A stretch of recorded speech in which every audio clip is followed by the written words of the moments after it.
हम फिर से लेकर आ चुके हैं आप लोगों के लिए शाम की सभी ताज़ा और बड़ी खबरें। एक एक कर आपको सारी खबरों की जानकारी देंगे आज देश दुनिया में क्या कुछ हो रहा है। दरअसल दोस्तों, सबसे पहली जो बिग ब्रेकिंग न्यूज़ आ रही, ममता बनर्जी का मोदी सरकार पर बड़ा हमला। बोले फिलहाल जो लोग डरते हैं वही जासूसी कराते हैं। जी हाँ, नरेंद्र मोदी डरते हैं तभी वो लोगों की जासूसी कराते हैं। इसके बारे में आपको विस्तार से बताएंगे। वहीं पर अगली बिग ब्रेकिंग में हम आपको बताएंगे किसान नेता राकेश टिकैत का बड़ा ऐलान। अब फिलहाल यूपी में डेरा डालने वाले। जी हाँ, जिसको रोकना है वो रोक ले, किसान तो अब यूपी को घेरेगा। इसके बारे में आपको विस्तार से बताएंगे। वहीं पर दोस्तों, अगली बिग ब्रेकिंग में हम आपको बताएंगे राज्यसभा में आज भी भयंकर हंगामा। जी हाँ, विपक्ष मानने को तैयार नहीं, मोदी सरकार मुद्दों पर बात करे। इसके बारे में भी आपको विस्तार से बताएंगे। वहीं पर राहुल गांधी का केंद्र सरकार पर बड़ा हमला। बोले फिलहाल प्रधानमंत्री नरेंद्र मोदी ने पूरे देश को बर्बाद कर दिया। जी हाँ, महंगाई आम आदमी के सर पर बैठी हुई है, फिलहाल इस पर बात नहीं करना चाहती बीजेपी। इसके बारे में भी आपको विस्तार से बताएंगे। वहीं पर दोस्तों, आखिरकार सुरेश चौहान की बढ़ी गई मुसलमान वो आपको बता दें मुसीबत। जिस तरीके से दोस्तों ये नफरत फैलाने का काम करता है चौहान के, अब की बार इसने मीना समाज को गाली दे डाली। जी हाँ, उसके बाद तो दोस्तों इसका विरोध बढ़ता ही जा रहा है। इसके बारे में भी आपको विस्तार से बताएंगे। वहीं पर तेजस्वी यादव का नीतीश पर बड़ा हमला। बोले फिलहाल भीष्म पितामह जी पूरे बिहार को जो है यहाँ पर ले लपेट में लेना, ना ही बिहार की कुछ उन्नति हो रही है और बाढ़ में गरीब इंसान परेशान है। यानी कि तेजस्वी ने फिर से एक बार नीतीश को घेर लिया। इसके बारे में भी आपको विस्तार से बताएंगे। वहीं पर दोस्तों, मुकेश सहनी का बीजेपी पर बड़ा हमला। बोले फिलहाल कुछ लोग पर्दे के पीछे हमारी पार्टी को, वीआईपी को खत्म करने की कोशिश कर रहा है, लेकिन एक बात याद रखना, मुकेश सहनी को कोई खत्म नहीं कर सकता, कोई वीआईपी को। जी हाँ, पर्दे में आग लगा दूंगा जो लोग पर्दे के पीछे से काम कर रहे हैं। इसके बारे में भी आपको विस्तार से बताएंगे। वहीं पर अगली बिग ब्रेकिंग में हम आपको बताएंगे दोस्तों, भड़के अजीत अंजुम। जी हाँ, बोले फिलहाल इस जैसे दंगाई पत्रकारों को खुला छोड़ रखा है जो रोज नफरत फैलाता है। जी हाँ दोस्तों, सुरेश चौहान के को घेर लिया है अजीत अंजुम ने। और आपको बता दें, अजीत अंजुम ने अनुराग ठाकुर से सवाल पूछा कि इस जैसे पत्रकारों को खुला क्यों छोड़ रखा। सोचिए दोस्तों, खैर अजीत अंजुम ने पूछा तो सही सवाल, लेकिन उस इंसान से पूछा जिसने दिल्ली दंगे भड़काए थे, अनुराग ठाकुर ने। इसके बारे में भी आपको विस्तार से बताएंगे। वहीं पर अगली बिग ब्रेकिंग में हम आपको बताएंगे दोस्तों, प्रियंका गांधी बनेंगी 2022 में यूपी की सीएम। जी हलचल हुई तेज, इसके बारे में भी आपको विस्तार से बताएंगे। वहीं पर दोस्तों, आखिरकार प्रशांत किशोर ने ढूंढ लिया मोदी का तोड़। जी 2024 में कर देंगे मोदी की विदाई। क्या पीके दोस्तों कर देंगे सच में मोदी का पूरी तरीके से गेम ओवर? इसके बारे में भी आपको विस्तार से बताएंगे। वहीं पर दोस्तों, उत्तराखंड में बाढ़ से लोग परेशान। जी आपको बता दें, हर जगह बाढ़ के आसार, हर जगह पानी भरा गया। ये है दोस्तों बीजेपी की सरकार। इसके बारे में भी आपको विस्तार से बताएंगे। वहीं पर अगली बिग ब्रेकिंग में हम आपको बताएंगे दोस्तों, सपा का प्रदर्शन। जी दरअसल सीएम योगी का जमकर प्रदर्शन विरोध किया गया। यूनिवर्सिटी पहुंचे थे जहां पर महंगाई और पेगासस वाले मुद्दे को लेकर घेर लिया लोगों ने। इसके बारे में भी आपको विस्तार से बताएंगे। तो सारी खबरें एक एक कर देंगे। फिलहाल खैर चलिए बढ़ते हैं सबसे पहली और सबसे बड़ी खबर की ओर। दरअसल दोस्तों आपको बता दें, ममता बनर्जी का मोदी सरकार पर बड़ा हमला। बोले वो लोग डरते हैं जो लोग जासूसी कराते हैं उन्हें डर होता है हारने का, और यही पीएम मोदी को डर लग रहा है। दरअसल ममता बनर्जी ने कहा कि भारतीय जनता पार्टी नफरती पार्टी है। जी ये सिर्फ जो यहाँ पर प्रदेशों में नफरत फैलाती है। ऐसे में ममता बनर्जी ने कहा कि जो लोग डरते हैं वही लोग लोगों की जासूसियां कराते।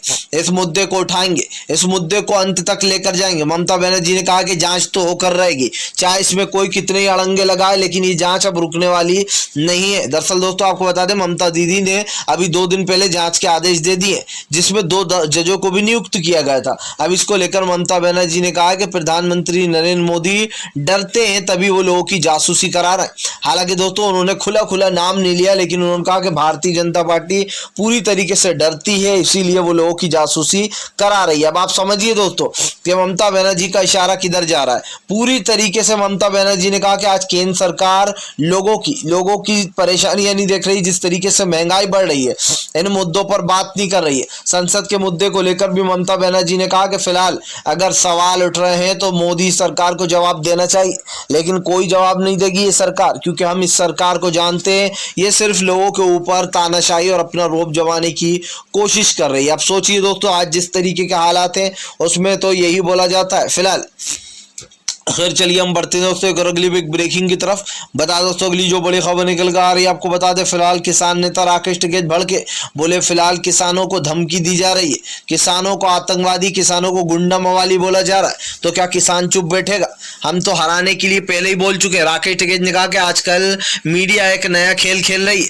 आजकल हम टीवी पर देख रहे हैं कि कहा जा रहा है उत्तर प्रदेश के चुनाव हराने के लिए किसान ये सब कुछ कर रहा है। राकेश टिकैत ने कहा कि ये तो हम पहले ही कह चुके हैं कि हम बीजेपी को सत्ता में नहीं आने देंगे। जो पार्टी पूंजीपतियों के लिए काम कर रही है, कुछ कंपनियों के लिए काम कर रही है, भला उस सरकार को वोट क्यों देंगे? राकेश टिकैत ने कहा कि बीजेपी के खिलाफ आप पूरे किसान है। जी हाँ, एक भी किसान बीजेपी को वोट नहीं देगा। किसान नेता राकेश टिकैत ने साफ कर दिया कि अगर किसी ने भी जो यहाँ पर बीजेपी को वोट दिया तो फिलहाल उसके खिलाफ गांव वाले हो जाएंगे। आपको बता दें दोस्तों इस वक्त गांव वालों ने मोर्चा खोल दिया और ये साफ कर दिया कि फिलहाल योगी को दौड़ाया जाएगा। जी अगर कोई भी बीजेपी का नेता गांव में घुसा तो उसको भगा दिया जाएगा। राकेश टिकैत ने कहा कि फिलहाल अब जल्दी ही जो यहाँ पर हम यूपी को भी घेरने वाले और इसको भी दिल्ली बना देंगे। उसके बाद दोस्तों आपको बता दें अब राकेश टिकैत का ये बयान तेजी से वायरल हो रहा और माना जा रहा है कि फिलहाल किसान नेता राकेश टिकैत से डरती हुई नजर आ रही है सरकार। दोस्तों इस बात को झुठलाया नहीं जा सकता कि प्रधानमंत्री नरेंद्र मोदी किसान आंदोलन से डर रहा है, वो इस आंदोलन को खत्म करने की कोशिश कर रहा है फिलहाल। खैर चलिए हम बढ़ते हैं दोस्तों एक और अगली बिग ब्रेकिंग की तरफ। बता दोस्तों अगली जो बड़ी खबर निकल कर आ रही है आज भी दोस्तों आपको बता दें, राज्यसभा में भयंकर हंगामा संसद में। जी 14 विपक्षी दलों ने दोस्तों एक साथ उठाई किसान मुद्दे, पेगासस वाले मुद्दे पर आवाज, तो दोस्तों फिर डर गई मोदी सरकार। दरअसल दोस्तों आपको बता दें राज्यसभा की जो कार्रवाई अब की बार तो आगे बढ़ ही नहीं पा रही है। या तो विपक्ष दोस्तों अपने मुद्दे रख रहा है तो मोदी सरकार उनके जवाब नहीं दे रही है। इधर दूसरी तरफ विपक्ष ने साफ कर दिया है कि जब तक इन मुद्दों पर बात नहीं होगी तब तक सदन की चलेगा नहीं। आपको बताता चलूं दोस्तों इस वक्त जो जमकर हंगामे हो रहे हैं सदन में, बिल फाड़े जा रहा है। बिल फाड़ने के साथ साथ मोदी सरकार को घेरने की पूरी तैयारी कर ली है। राहुल गांधी ने भी मोदी सरकार से सवाल पूछा कि फिलहाल क्या अब सरकार इन मुद्दों से भी भागेगी? क्या अब इन मुद्दों पर जवाब नहीं दिया जाएगा? और अगर नहीं दिया जाएगा तो मोदी जी हाँ या ना में जवाब दे दें, हमारा टाइम वेस्ट ना करें और खुद का भी वेस्ट ना करें। आपको बता दें दोस्तों इस वक्त मोदी सरकार के ऊपर सवाल खड़े हो रहे हैं। सरकार किसी मुद्दों पर बात करना ही नहीं चाहती है। आप देखिए कि किसान का मुद्दा सरकार के लिए बेकार है, जो पेगासस से जासूसी हुई वो मुद्दा सरकार के लिए बेकार है, जो देश में दोस्तों लगातार पेट्रोल डीजल गैस के दाम बढ़ते जा रहे हैं, जो महंगाई बढ़ती जा रही है उसको लेकर अगर बात करना चाहो तो ये मुद्दा भी सरकार के लिए बेकार है। जी हाँ, मुझे लगता है दोस्तों सरकार के लिए हर मुद्दा बेकार है। बस सरकार के लिए वही मुद्दा सही है जो सरकार के हित में जाए, जो सरकार के हक में फैसला दे। आपको बताता चलूं दोस्तों संसद चल नहीं पाएगा ऐसे, क्योंकि साफ दिखाई दे रहा है कार्रवाई तो आगे बढ़ ही नहीं रही है, इतने दिन हो गए फिलहाल। खैर चलिए हम बढ़ते हैं दोस्तों एक और अगली बिग ब्रेकिंग की तरफ।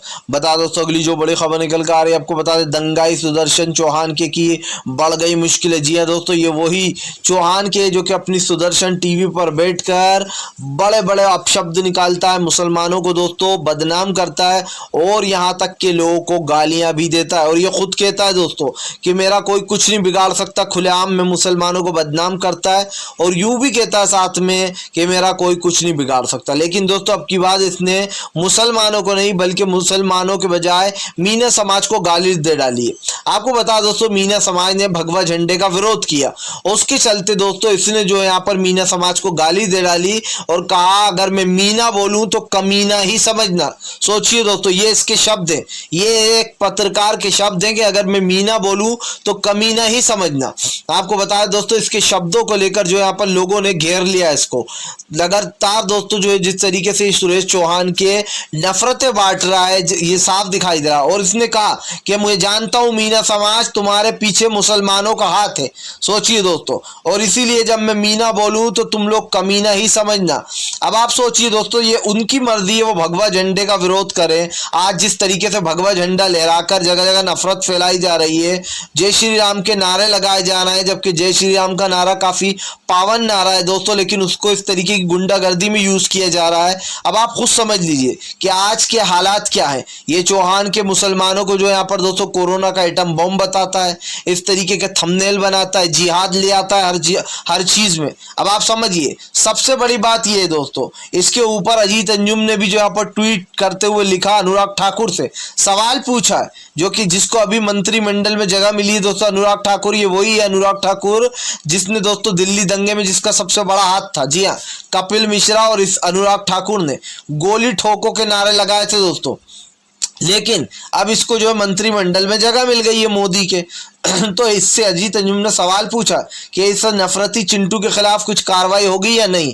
दरअसल दोस्तों मोदी सरकार ऐसे पत्रकारों को खुद जो है यहाँ पर बढ़ावा देती है। सोचिए दोस्तों, जो अच्छे पत्रकार हैं उनके यहाँ पर छापे पड़ जाते हैं, और जो मोदी की चाटुकारिता करते हैं, जो देश में नफरत बांटते हैं हिंदू मुसलमान की, उन पत्रकारों को मोदी खास कर बहुत पसंद करते हैं। क्यों करते हैं? क्योंकि हिंदू मुसलमान तो बीजेपी खुद ही करती है दोस्तों। जैसे ही चुनाव आते हैं हिंदू मुसलमान करने लगती है, आने वाले वोट बैंक तैयार करने लगती है। ये साफ दिखाई दे रहा है, ये साफ दिखाई दे रहा है दोस्तों कि प्रधानमंत्री नरेंद्र मोदी उन लोगों को बढ़ावा देते हैं जो हिंदू मुसलमान करते हैं, ताकि आने वाले समय में वोट बैंक तैयार हो सके और लोगों का माइंड जो है दोस्तों डिस्ट्रैक्ट किया जा सके। डिस्ट्रैक्ट से मेरा मतलब यही है दोस्तों कि उनके दिमाग में हिंदू मुसलमान का फितूर डाल दिया जाए, ताकि जो हिंदू भाई हैं वो ये सोचे कि अरे यार हम तो जो है यहाँ पर हिंदू पार्टी को ही वोट देंगे किसी। जी हाँ, ये इनकी सोच है। अब आप सोचिए, वरना अभी तक दोस्तों सुरेश चौहान के अंदर होता जब सैया भय कोतवाल तो फिर डर काहे का। जी हाँ, ये कहावत जो है दोस्तों वो मोदी और सुरेश चौहान के ऊपर फिट बैठती है। तभी तो सुरेश चौहान के खुलेआम कह रहा है कि मेरा कोई कुछ बिगाड़ नहीं सकता, कोई कुछ नहीं बिगाड़ सकता है मेरा। अब आप समझ लीजिए दोस्तों, जिसके ऊपर सत्ता का नशा हो दोस्तों वो यही कहेगा कि मेरा कोई कुछ बिगाड़ नहीं सकता। लेकिन मुझे ये देखना है कि जब ये सत्ता पलट जाएगी, जब देश का पीएम बदल जाएगा और दोस्तों कांग्रेस का पीएम आ जाएगा, कोई कांग्रेस पार्टी से नया पीएम आएगा जो, तब मुझे देखना है दोस्तों कि ये भारतीय जनता पार्टी कितनी उछलती है। क्योंकि अभी तो सत्ता में इसलिए इनके टट्टू उचक रहे हैं, लेकिन ये टट्टू दोस्तों मैं आपको बताऊंगा, जैसे ही बीजेपी का सत्ता परिवर्तन होगा ये जितने भी दलाल उचक रहे हैं सब चुप हो जाएंगे। फिलहाल खैर चलिए हम बढ़ते दोस्तों एक और अगली बिग ब्रेकिंग की तरफ। बता दोस्तों अगली जो बड़ी खबर निकल कर आ रही है, राहुल गांधी का केंद्र सरकार पर बड़ा हमला। बोले प्रधानमंत्री नरेंद्र मोदी मुद्दों से भागने से कुछ नहीं होगा। जी हाँ, मुद्दों का सामना करना चाहिए। राहुल गांधी ने कहा कि हमारे देश के प्रधानमंत्री को डर लगता है बात करने में। आखिर क्या हो गया मोदी जी को? ये वही मोदी जी हैं जो जगह जगह भाषण दिया करते थे कि फिलहाल पेट्रोल 60 रुपए लीटर हो गया है, देश की जनता पर आतंकवाद जैसा वार हो रहा है। जी हाँ, ये मोदी जी के नारे थे दोस्तों और इसी आवाज में नारे थे। अब आप सोचिए, वही मोदी जी ने पेट्रोल 115 रुपए लीटर पहुंचा दिया। लेकिन अब इस सरकार को सब कुछ सही लग रहा है। क्या है कि जब सत्ता अपनी आ जाती है ना दोस्तों, तो अंधेर नगरी चौपट राजा। जी हाँ, यानी कि सब कुछ काला हो तब भी साफ लगता है, सफेद लगता है। और इसीलिए मोदी सरकार को अपनी खामियां नजर नहीं आएंगी। 60 रुपए लीटर के पेट्रोल पे चिल्लाने वाले लोग आज 115 रुपए लीटर पेट्रोल आराम से डला रहा है। चाहे वो अक्षय कुमार हो, अमिताभ बच्चन हो, अजय देवगन हो, या फिर दोस्तों अनुपम खेर हो। जिन लोगों ने भी सरकार पर कटाश कसा था, जिन लोगों ने भी सरकार को दोस्तों घेरा था, आज वो लोग मोदी की दलाली में लग गए हैं। जी हाँ, और दलाली भी ऐसी दोस्तों जिसकी कोई जो है इम्तिहान नहीं। इतनी दलाली कि फिलहाल आप भी शर्मा जाएं कि बस भैया बस कर दे। जी हाँ, फिलहाल खैर चलिए हम बढ़ते हैं दोस्तों एक और अगली बिग ब्रेकिंग की तरफ। बता दोस्तों अगली जो बड़ी खबर निकल कर आ रही है, राकेश अस्थाना। जी है दोस्तों, दिल्ली का नया चीफ, जिसका दोस्तों घोटाले में सबसे ऊपर नाम है। 4 क्रिमिनल केस दायर है। पवन खेड़ा ने उठाए सवाल। दरअसल दोस्तों कल पवन खेड़ा ने एक प्रेस कॉन्फ्रेंस करते हुए राकेश अस्थाना और पूरी बीजेपी को घेर लिया। पवन खेड़ा का कहना है कि अभी उन्हें रिटायर हुए 6 महीने भी नहीं हुए, इससे पहले ही मोदी सरकार ने उन्हें दिल्ली का चीफ बना दिया, जबकि ये सरासर गलत है।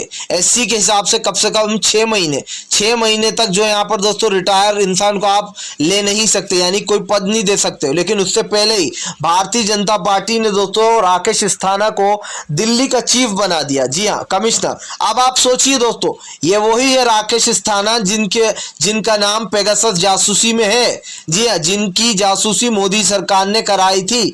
यही नहीं दोस्तों, इस राकेश अस्थाना के ऊपर 20 करोड़ रुपए बीजेपी को देने का आरोप भी लगा हुआ। दरअसल इन्होंने दोस्तों जो पुलिस संघर्ष के पैसे होते हैं वो उठाकर इन्होंने बीजेपी को दे दिए थे इनके प्रचार, गुजरात प्रचार के लिए। उस वक्त दोस्तों जो नरेंद्र मोदी हैं वो गुजरात के, आपको बता दें, सीएम हुआ करते थे दोस्तों। जी हाँ, गुजरात के सीएम थे। और उस वक्त जो यहाँ पर दोस्तों आपको बता दूं कि बीजेपी को इस राकेश अस्थाना ने 20 करोड़ रुपए दिए थे और 4 क्रिमिनल केस भी चल रहा है इसके ऊपर। अब आप सोचिए दोस्तों, एक ऐसे इंसान को दिल्ली का चीफ बना देना जो पहले से ही करप्ट है, जिसको पहले से ही निकाल दिया गया था सीबीआई से, उस इंसान को यह पद देना, क्या ये दर्शाता नहीं दोस्तों कि मोदी सरकार पेगासस वाले मामले को दबा रही है? अब भाई राकेश अस्थाना ने जब मोदी सरकार से बगावत नहीं की तो अब क्या करेंगे? और एक बात यह भी है दोस्तों कि फिलहाल किसी भी तरीके से मोदी सरकार उन करप्ट लोगों को ला रही है दोस्तों, एक एक कर जो मोदी की पक्षकारिता करते हैं। आप देखिए, अब राकेश अस्थाना को दिल्ली का चीफ बना दिया गया। इसका मतलब आप समझिए दोस्तों कि मोदी जो भी करेंगे उसमें राकेश अस्थाना उनका साथ देंगे, चाहे लोगों के खिलाफ झूठी एफआईआर करना हो, या फिर मुसलमानों को टारगेट करना हो, या फिर जो मोदी का विरोध करेगा उसको जेल में डालना हो। राकेश अस्थाना हर काम में मोदी का साथ देंगे। प्रधानमंत्री नरेंद्र मोदी जानबूझकर दोस्तों गुजरात से ऐसे लोगों को उठाकर ला रहे हैं जो उनकी पक्षकारिता करते हैं, जो उनके हक में फैसले देते हैं। अब आप देखिए दोस्तों कि चार चीफ जस्टिस ऐसे आए थे सुप्रीम कोर्ट में, जिसके बाद लोगों का सुप्रीम कोर्ट पर से विश्वास उठ गया। लोगों ने सुप्रीम कोर्ट पर विश्वास करना ही छोड़ दिया। क्यों? इसकी वजह यह रही दोस्तों, चाहे यश बोबड़े हो, रंजन गोगोई हो, या फिर इससे पहले के 2 और पूर्व जज दोस्तों, इन लोगों ने पूरी तरीके से सुप्रीम कोर्ट के फैसलों की दोस्तों ये कह सकता हूं मैं कि अपमान किया, लोगों का अपमान किया है। जो लोगों का सुप्रीम कोर्ट पर भरोसा था वो उठ गया था। आप देखिए कि बीजेपी को हर केस में जिताया गया, चाहे वो रंजन गोगोई हो या यश बोबड़े हो। जी हाँ, इन दोनों ने दोस्तों पूरी तरीके से भाजपा की मुखालफत की है और भाजपा के हक में फैसले दिए। ऐसा हम नहीं कह रहे हैं दोस्तों, ऐसा जनता कहती है। और आप जनता से पॉइंट ऑफ व्यू लोगे तो हर एक इंसान यही बोलता हुआ नजर आएगा कि रंजन गोगोई और यश बोबड़े मोदी के सबसे करीबी थे। जी हाँ, और उसमें बड़े बड़े फैसले शामिल है, चाहे वो राम मंदिर बाबरी मस्जिद का हो, चाहे वो दोस्तों किसान आंदोलन का हो। कैसे यश बोबड़े ने एक ऐसी कमेटी बना दी थी दोस्तों जो मोदी सरकार के पक्षकारिता है, जो इस किसान आंदोलन का विरोध करते हुए आ रहे थे, उन लोगों को कमेटी में डालना ये क्या बताता नहीं है कि यश बोबड़े प्रधानमंत्री नरेंद्र मोदी से मिले हुए थे? फिलहाल दोस्तों अब जो नए जज आए दोस्तों, उन्होंने मोदी सरकार की काया ही पलट दी। जिन लोगों का विश्वास उठ गया था ना दोस्तों सुप्रीम कोर्ट पर से, उन लोगों का विश्वास वापस से लौट गया। क्योंकि जो आपको बता दें, जो नए जज साहब आए हैं, सीजीआई साहब, उन्होंने पूरी तरीके से मोदी सरकार के खिलाफ फैसले दिए हैं, अभी तक जितने दिए हैं अब तक तो। और दोस्तों ये वाकई में काबिल तारीफ है कि कोई तो मोदी के खिलाफ है, वरना यहाँ पर अभी तक जितने भी जज आए हैं हमने देखा उनके फैसले कैसे रहे। फिलहाल खैर चलिए हम बढ़ते हैं दोस्तों एक और अगली बिग ब्रेकिंग की तरफ। बता दोस्तों अगली जो बड़ी खबर निकल कर आ रही है, आपको बता दें ममता बनर्जी का बड़ा ऐलान। बोले फिलहाल 2024 में खत्म हो जाएगा भारतीय जनता पार्टी का रावण राज। जी हाँ, दरअसल दोस्तों आपको बता दें जो बीजेपी अपने आप को रामराज बताती है, दरअसल वो सबसे बड़ी रावण राज है। उसने अपने राज्य में दोस्तों रावण राज बना रखा है। लड़कियों के साथ रेप किए जा रहे हैं, दुकानों को लूटा जा रहा है, दलित समाज के लोगों को पीटा जा रहा है, मीना समाज को गालियां दी जा रही हैं, ब्राह्मण समाज के लोगों को गोलियों से मारा जा रहा है। अब आप समझिए दोस्तों, मुसलमानों को आतंकवादी खालिस्तान से मिलाया जा रहा है। अब कौन बचा? किसानों को भी जो यहाँ पर नहीं छोड़ा। यानी कि सारे समाज गलत हैं, बस एक मोदी सरकार हिंदू समाज को बढ़ावा दे रही है। और जिस तरीके से दोस्तों योगी ने खास कर सीएम योगी ने दोस्तों यूपी में जिस तरीके से ठाकुर लोगों को बड़े बड़े पद दिए, इससे साफ दिखाई देता है कि योगी का मठ लौटना तय हो गया। जी हाँ, अब इस देश की, उत्तर प्रदेश की जनता ही दोस्तों इन लोगों का आईना दिखाएगी। और करारी हार जब होगी बीजेपी की, उस वक्त दोस्तों मतलब क्या आनंद आएगा कि उत्तर सेम टू सेम बंगाल जैसा खेला होना चाहिए यहाँ भी। फिलहाल अगर आप भी शांतिपूर्ण ढंग से पीएम की इन सभी गलत नीतियों का दिल से विरोध करते हो शांतिपूर्ण ढंग से, तो इस वीडियो को ज़्यादा से ज़्यादा शेयर कीजिए, लाइक कीजिए। और अगर आप हमारे चैनल पर पहली बार आए हैं तो सब्सक्राइब करने के साथ साथ पास में घंटी आएगी यानी कि बेल आइकन, उसको भी दबा दें ताकि हर वीडियो की अपडेट आपको मिल पाए।